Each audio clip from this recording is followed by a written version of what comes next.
Bom dia, pessoal! Que a paz de Jesus e o amor de Maria estejam com vocês. Então, hoje é terça-feira e a gente está aqui para fazer mais uma meditação da palavra de Deus para vocês. Vamos ver o que Jesus trouxe para a nossa vida hoje, né? Em que podemos mudar no dia de hoje para agradar o coração de Deus, para nos ajudar com a nossa salvação, né? Para que quando chegar o nosso dia, né, o dia que Jesus nos chamar, a gente possa estar um pouquinho preparado, né, para chegar na sua presença. Amém? Então, pessoal, hoje o evangelho do dia, ele está no livro de Mateus, aqui, no capítulo 18, aqui, no versículo do 21 ao 35, aqui. E a palavra de Deus nos diz: perdoar sem limites. Pedro aproximou-se de Jesus e perguntou: Senhor, quantas vezes devo perdoar se o meu irmão pecar contra mim? Até 7 vezes? Jesus respondeu: Não lhe digo que até 7 vezes, mas até 70 vezes 7. Porque o reino do céu é como um rei que resolveu acertar as contas com seus empregados. Quando começou o acerto, levaram a ele um que devia 10.000 talentos. Como o empregado não tinha com o que pagar, o patrão mandou que fosse vendido como escravo junto com a mulher e seus filhos, e tudo o que possuía, para que pagasse a dívida. O empregado, porém, caiu aos pés do patrão e, ajoelhado, suplicava: Dê-me um prazo e eu lhe pagarei tudo. Diante disso, o patrão teve compaixão, soltou o empregado e lhe perdoou a dívida. Ao sair daí, esse empregado encontrou um de seus companheiros que lhe devia 100 moedas de prata. Ele o agarrou e começou a sufocá-lo, dizendo: Pague logo o que me deve. O companheiro, caindo aos seus pés, suplicava: Dê-me um prazo e eu pagarei a você. Mas o empregado não quis saber disso, saiu e mandou jogá-lo na prisão, até que pagasse o que devia. Vendo o que havia acontecido, os outros empregados ficaram muito tristes, procuraram o patrão e lhe contaram tudo. O patrão mandou chamar o empregado e lhe disse: Empregado miserável, eu lhe perdoei toda a sua dívida porque você me suplicou. E você não devia também ter compaixão do seu companheiro, como eu tive de você?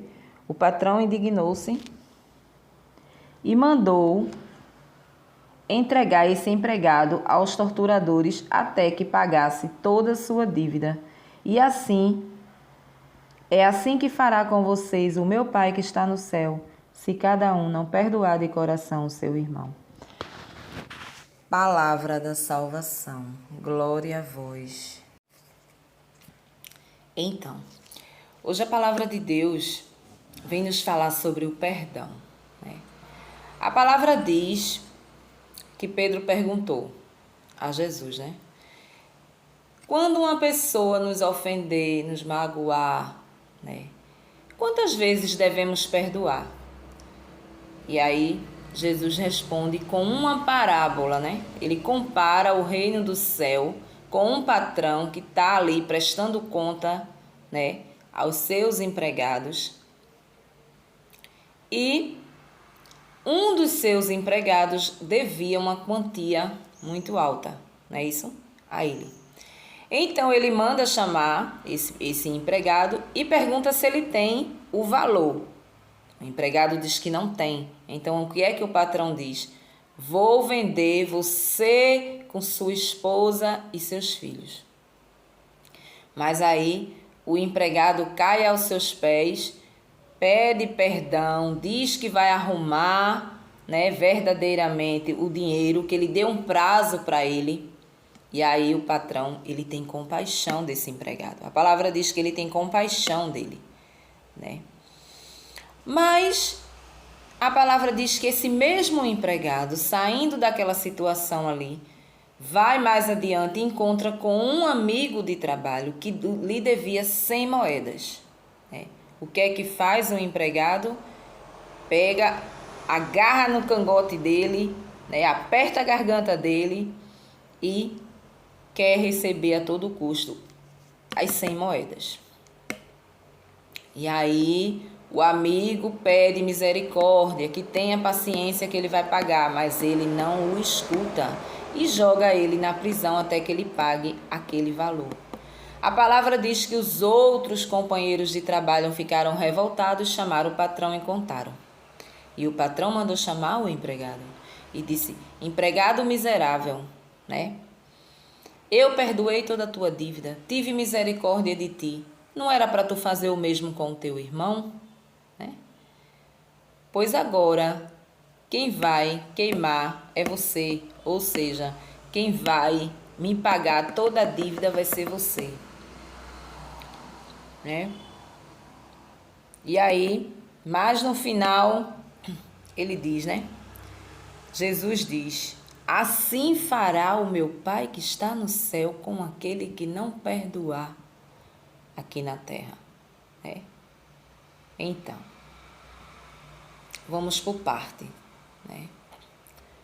Muita gente lê essa passagem, principalmente as passagens que tem parábolas, que tem essas histórias que Jesus compara. Precisamos, eu costumo dizer, a gente precisa tirar para a nossa vida, extrair dessas parábolas, transformar em salvação para a nossa vida. A gente precisa tirar esse ensinamento para nós, é isso? Então a gente precisa entender o que significa cada coisa, cada personagem na história aqui, o que significa. Então, quem seria o patrão aqui? Seria Jesus Cristo, Patrão Jesus Cristo. Quem seriam os empregados? Todos nós aqui na terra representa esses empregados aqui. Essa prestação de conta aqui que o patrão está fazendo aos empregados é a nossa prestação de conta quando a gente chegar diante de Deus para ter o nosso julgamento, certo? Lá no julgamento, nós iremos pedir perdão a Deus. Iremos pedir perdão de todos os nossos pecados, e Ele vai nos perdoar. Mas para que nós tenhamos esse perdão, a gente precisa começar a perdoar daqui da terra. É daqui que começa, é daqui a gente tem uma lição de casa a fazer até esse dia. Então, o perdão ele tem que ser liberado daqui. Porque se não for liberado, a gente também não vai ter favores de Deus, a gente não vai ter o perdão de Deus para poder ganhar a vida eterna, o reino do céu, como fala a palavra aqui. Então, aí quem seria esse amigo de trabalho desse empregado miserável? Seria as pessoas que a gente não perdoa, as pessoas que a gente sabe que no coração a gente odeia, tem raiva, guarda rancor, não perdoa desde muitos anos atrás por algo que a pessoa fez, Significa esse amigo de trabalho que devia 100 moedas para o empregado. Não é isso? Então, o que é que a gente faz com as pessoas? O que será que a gente faz? A mesma coisa que esse empregado fez com um amigo de trabalho. Nós somos pessoas que só sabemos pedir perdão a Deus das coisas erradas. A gente tem certeza que Ele nos perdoou. Quando a gente vai ao confessionário, a gente vai diante de Jesus, ou a gente está ali na igreja pedindo perdão por algo, a gente se arrependeu verdadeiramente. A gente tem a certeza da misericórdia de Deus e do perdão de Deus, porque a palavra diz que há misericórdia no coração de Deus para conosco.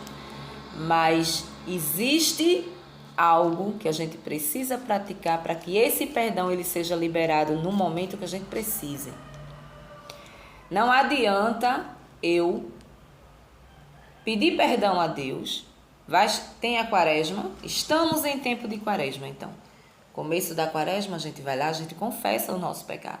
Confessamos e ali a gente começa tudo de novo.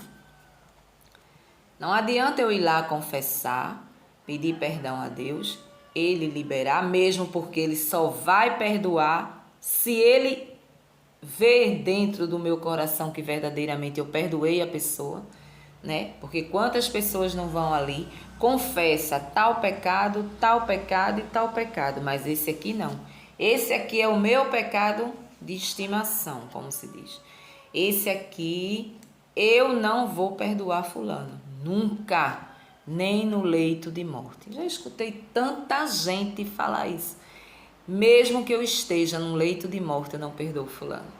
Mesmo que fulano esteja no leito de morte e mande me chamar para pedir perdão, eu não irei. Já escutei muita gente falar isso.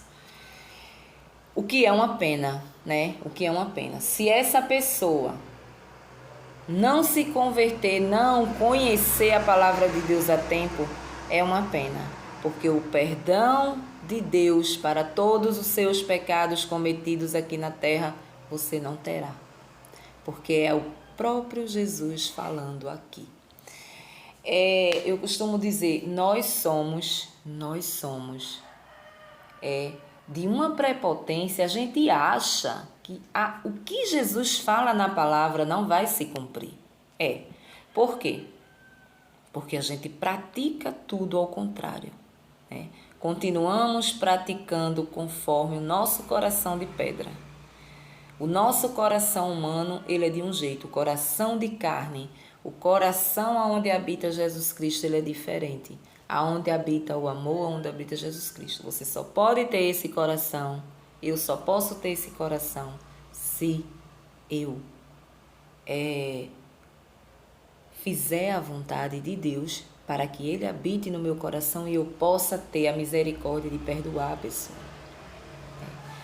Ter a humildade, deixar o orgulho de lado, não tem coisa pior do que o camarada orgulhoso. Aí você me pergunta, como que uma pessoa ofendeu tanto a você? Humilhou você a vida inteira? E como é que agora eu vou ter que dar o perdão? Meu querido, você vai dar o perdão, ou você dá, ou quem vai sofrer as consequências da sua desobediência de não perdoar é você mesmo. É o seu espírito quando você chegar na presença de Deus. Porque você vai precisar do perdão. Eu costumo dizer que nós seres humanos somos assim. A gente costuma ver a história que está na vida do outro, mas a gente não se coloca no lugar do outro. Se a gente se colocasse no lugar do outro, todos nós estávamos praticando o primeiro mandamento, né? Que é o que domina todos os outros. Amar a Deus sobre todas as coisas e ao próximo como a ti mesmo. Ou seja, se eu olho para aquela situação e me vejo nela, eu não vou fazer a maldade, porque eu não iria fazer a maldade comigo. Eu não gostaria que alguém fizesse comigo. É o que aconteceu. A palavra diz que o empregado devia uma quantia alta para o patrão. Nós devemos uma quantia que nunca a gente consegue pagar a Deus. De tanto pecado, de tanta desobediência. A dívida aqui, ela representa os nossos pecados. Aquilo que a gente vai ter que dar conta a Deus se a gente não perdoar aqui.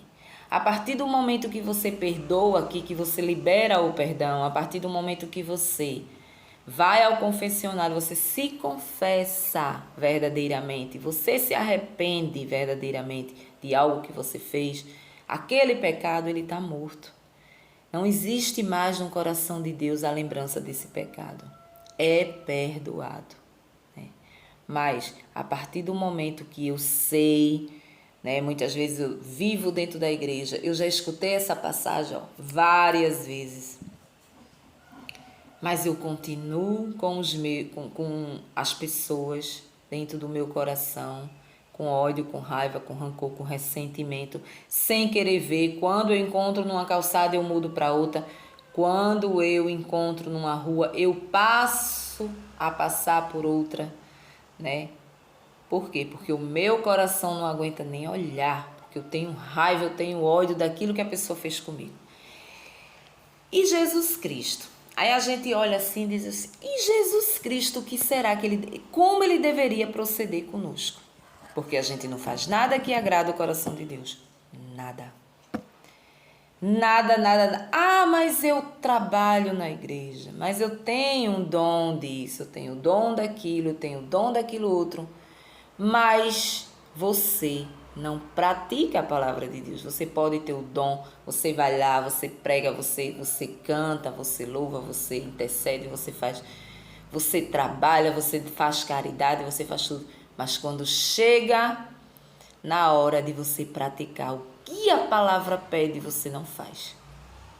Eu não faço, você não faz, nós não fazemos, porque a gente acha que, tirando as pessoas que acham que já está salvo por ter aceitado Jesus, porque Jesus morreu na cruz, a salvação ela é garantida. Então, eu faço o que eu quero. Por quê? Para que perdoar? Não vou perdoar fulano, nem que a morte, nem no meu leito de morte. Eu vou perdoar para quê? Se eu sei que eu vou morrer, que eu vou dormir num sono eterno, eu vou ter um sono eterno. E quando chegar a hora da colheita, a hora de dividir os cabritos das ovelhas, eu vou ficar do lado das ovelhas, por quê? Porque eu fui uma pessoa de igreja, porque eu fui uma pessoa... Não é bem assim não. É por isso que nós acreditamos em um outro socorro além do céu, chamado purgatório. Porque quando a gente morre, a gente leva tudo que não presta dentro do nosso coração. Sabe por quê? Porque a gente é desobediente. A gente não leva a sério a palavra de Deus. E tem palavras aqui que são fortes. Não é discípulo que fala, não é apóstolo que fala. É o próprio Jesus falando como essa. Ele está dizendo... Pois é o que vai acontecer. O meu Pai não irá lhe perdoar se você não perdoar. E é justamente isso que a gente faz. O que é que a gente faz? A gente não perdoa a pessoa. Muitas vezes não é dívida de dinheiro, mas é mágoas, é ressentimento, é humilhações que você passa. Por exemplo, um patrão que está ali, que você passou um tempo todo ali, foi um patrão carrasco, que lhe humilhou a vida inteira, você sai dali com ódio daquela criatura. Você sai com raiva, com ódio daquela criatura, né? Que sabemos que existe muito tipo de patrão miserável mesmo. Um exemplo, né? Aí vem aí um relacionamento, aí vem o marido que lhe traiu, que aprontou com você, que fez barbaridades, que deixou você passar tudo quanto foi de humilhação. Aí você sai daquele relacionamento carregando ódio no coração daquela pessoa, desejando mal àquela pessoa, que aquela pessoa nunca progrida, que aquela pessoa nunca dê certo com ninguém. É assim. Quando a gente não conhece a palavra de Deus e conhece a Deus, nós seres humanos somos assim. Isso é com filho, isso é com todo mundo que a gente adquire um ódio, uma raiva, um ressentimento. Não é assim? Então, Jesus vem dizer, você vai ter que perdoar. Principalmente se você já conhece a minha palavra. Mesmo que eu não conhecesse a palavra de Deus, se hoje alguém pregasse para mim e falasse sobre esta palavra aqui, eu tinha que trabalhar esse perdão. Porque o perdão, com certeza, hoje você escuta, você diz assim, nunca que eu vou ter coragem de perdoar fulano, nunca. Mas nunca é muito tempo, né? Você precisa entrar no trabalhar de Deus. Você precisa começar a rezar por aquela pessoa, a orar por aquela pessoa, incluir aquela pessoa nas suas orações. Mesmo que você continue tendo rancor, raiva e ressentimento. Então, quando você ora, que você dobra seu joelho, que você vai orar, que você começa a pedir pelas pessoas que você ama, você tem que incluir essa pessoa nas suas orações. Mesmo que você, a oração que você faça seja da seguinte forma: Senhor, tem misericórdia daquela pessoa, de fulano de tal, tem misericórdia dele, daquilo que ele fez, e porque ele me magoou e eu não consigo perdoar, babá. Porque tem um detalhe, né? A gente sempre acha que a culpa é só de quem nos magoou, né? Mas muitas vezes aquela agressão verbalmente que veio para nós foi culpa nossa mesmo. Foi você que provocou, foi você que fez. Muitas vezes você falou, agrediu a pessoa, doeu ali no coração da pessoa e a pessoa revidou. Então, não tem ninguém santo. Não tem ninguém santo. Se um magoou, o outro vai lá e magoa, né? Ninguém fica que nem uma ovelhinha quietinha, tal. Não. Existe a mágoa física e existe a mágoa espiritual, né? Verbal. Então, se você não bate, você pode não bater. Existe um ditado que diz: é melhor um tapa na cara bem dado do que um monte de palavras jogadas na sua cara. Porque as palavras, ela impregna dentro do seu coração, ela gruda aqui dentro e você não consegue esquecer. E quando você não consegue esquecer, você começa a alimentar o ódio, a raiva e o ressentimento, dependendo do tamanho, da gravidade da situação, daquilo que foi dito ali. Então você vai guardando, guardando. E a palavra diz agora que a gente não pode guardar. Por quê? Porque para nós católicos, que temos o hábito de se confessar, seja uma confissão comunitária, seja uma confissão ali na missa, né, no ato penitencial, que é aquele momento que a gente baixa a cabeça no comecinho da missa, e tem o ato penitencial, canta aquele louvor do perdão, e ali você está entregando a Deus os seus pecados veniais, né, os pecadinhos pequenininhos que a gente comete durante o nosso dia a dia, né, aquela coisa banal. Desde esse perdão, aí vem aumentando, né? O da missa, aquele que a gente vai lá no padre confessar, que é o mortal, né? Aquele que a gente confessa no nosso quarto, que a gente pede misericórdia a Deus. Senhor, eu não consigo, eu tenho vontade de sair, mas eu não consigo sair desse perdão, desse pecado. Então, do maior ao médio, ao pequeno, tudo é um pecado só. Para Jesus não importa o tamanho do pecado. Tem gente que diz assim, né? Vou citar aqui. Tem gente que fala de político. Político é... Porque político é ladrão.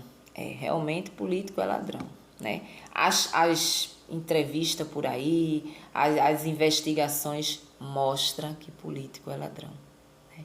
Então, o que a gente diz? Tudo ladrão, tudo farinha do mesmo saco, ninguém presta, né? Quando morrer vai tudo pro inferno, né? Assim que falam de político. Então, mas eu não olho para mim. Eu não olho para mim, né? Eu também cometo pecado. Eu posso não roubar na dimensão do político, né? Do político ali já consagrado ali na sua, né, exercendo ali o seu cargo. Eu posso não fazer do mesmo jeito. Eu posso não estar roubando de maneira nenhuma, mas eu estou adulterando. Mas eu estou vivendo na imoralidade, como dizia a palavra um dia desse. E eu citava, né?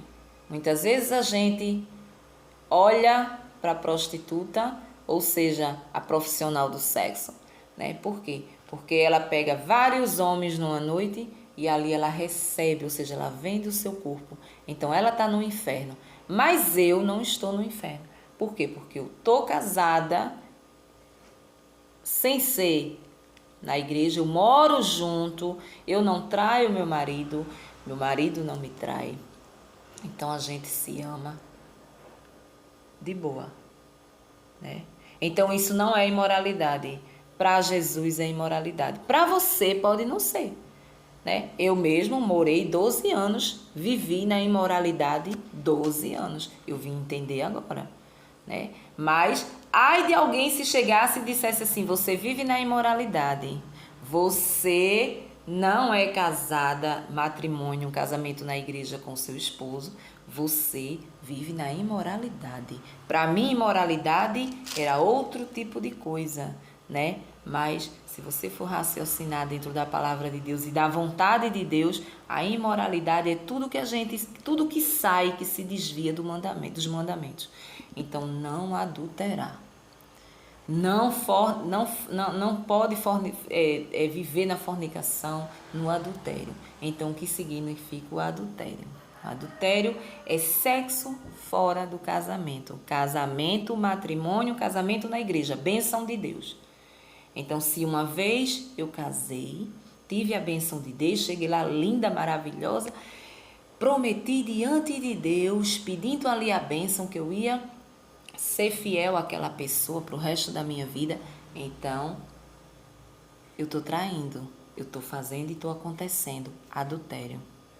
Quando eu não sou casada e ele também não é casado, nunca fomos casados com ninguém e vivemos juntos, mesmo que um seja honesto ao outro, mesmo que exista uma castidade dentro do casamento, que um só seja um do outro, né? O nome é fornicação. Sexo fora do casamento, ou seja, tudo que foge fora do casamento é adultério ou fornicação. Então não adianta. Para Jesus, diante dele, você vai pagar por esse preço, né? Você vai pagar por esse preço. Então, eu vou para o inferno porque eu vivo dessa forma? Não, não vai para o inferno. Claro que você não vai para o inferno. Você só vai para o inferno a partir do momento que você tira Jesus da sua vida. A partir do momento que você não acredita em Jesus Cristo. A partir do momento que você não quer saber de Deus, né? Isso aí é uma blasfêmia contra o Espírito Santo. E a palavra diz que o único pecado que te leva ao inferno é blasfemar contra o Espírito Santo de Deus.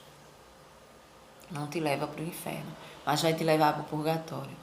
Porque quando tu morrer, tu vai morrer dentro dessa imoralidade. Eu vivi, não quis saber de casar. Então, eu não posso olhar para o político que está roubando. Por quê? Não roubar, não adulterar. Então, para Jesus é a mesma coisa. Não tem diferença nenhuma. Ah, mas roubar é um pecado muito sério. É mais sério ainda o pecado do julgamento, né? O que é que a gente faz com os políticos? A gente vai atrás das pessoas. Só quem pode dizer que eles estão roubando é quem está lá vendo. Sabe quando acontece de uma bomba estourar em Brasília? Estourou uma bomba, né? Então, aí tem várias pessoas ali envolvidas, né? Aí quando a bomba estoura, que a polícia cai em cima e tal, e aí aquelas pessoas, elas são chamadas a depor. E quando elas são chamadas, ela começa a colocar tudo no ventilador. Aquelas pessoas, sim, ela tem o direito de falar porque elas estavam dentro, porque elas estavam vendo eles fazendo toda a transação. Eu não posso falar nada, porque além do adultério, além do roubo, existe não julgar. Então, quando eu não vejo o que a pessoa está fazendo, quando eu não sou testemunha, eu não posso julgar. Eu não posso falar porque A, B, C diz. Não. Eu costumo dizer, eu estou pouco me lixando para quem rouba, para quem apronta. Eu não quero saber, não me interessa. Por quê? Porque quem está vendo tudinho ali, a cachorrada todinha ali, é Jesus Cristo que está vendo. E a palavra diz que só ele pode julgar. Então eu vou me meter em estar julgando político para quê? Que político não sabe nem aonde é que eu existo. Aí eu saio por aí metendo pau no político. Ah, porque fulano não presta, porque ciclano não presta. Tu vai pagar do mesmo jeito. Do mesmo jeito que o fulano roubou horrores no país, como a gente sabe como é o Brasil, tu vai pagar pelo pecado do teu julgamento. Todas as vezes que tu abre a boca para falar do político, tu vai pagar pelo teu julgamento porque tu não estava lá para ver, né? Tu vai atrás de Maria vai com as outras. Entendeu? Então é o mesmo julgamento porque a palavra também diz, né? com a mesma moeda, né, tu serás julgado do mesmo jeito. Do mesmo jeito, com a mesma moeda que você der, você será julgado lá na frente. Ou seja, aquilo que eu julgo da pessoa, vou ser julgado do mesmo jeito. Eu posso não estar roubando, eu posso não estar adulterando, mas eu estou julgando. Eu estou julgando. Todos nós sabemos, porque sempre tem carniça para feder dentro daquela ali em Brasília. Sempre tem. Pode entrar presidente, sair presidente, fazer e acontecer. Quantos presidentes entraram para se dizer assim, não estourou uma bomba? É muito difícil. É muito difícil. Então eu vou me meter nisso para quê? Não me interessa. Não me interessa. Ah, mas a gente vai votar num ladrão que está afundando o país, né? A gente vai votar numa pessoa dessa? É pecado também. Mas a palavra também diz que a gente tem que colocar alguém no poder. Temos que colocar alguém no poder. Então a gente vai colocar no poder o melhorzinho. Aquele que olha para os pobres de verdade. Não é assim? Por quê? Ele tá roubando, mas tá olhando o bucho do pobre ali. Tá olhando o bucho do pobre. Mas é uma miséria que se recebe, mas melhora um pouquinho. Pior é aqueles que só olham pro bucho do rico, do podre de rico. Para mim, vale nada, né? Não vale nada. Não julgo ele, porque não estava lá para ver quando eles estavam roubando, não. Por quê? Porque eu tenho medo dessa palavra. Depois que eu entendi isso aqui. Então, cada vez que eu vou julgando o político, que eu julgo ali, eu crio raiva. Tem pessoas que falam do político, a gente vê que no olho da pessoa, que é um ódio que tem, é uma raiva, você vê aí durante a política como é, né?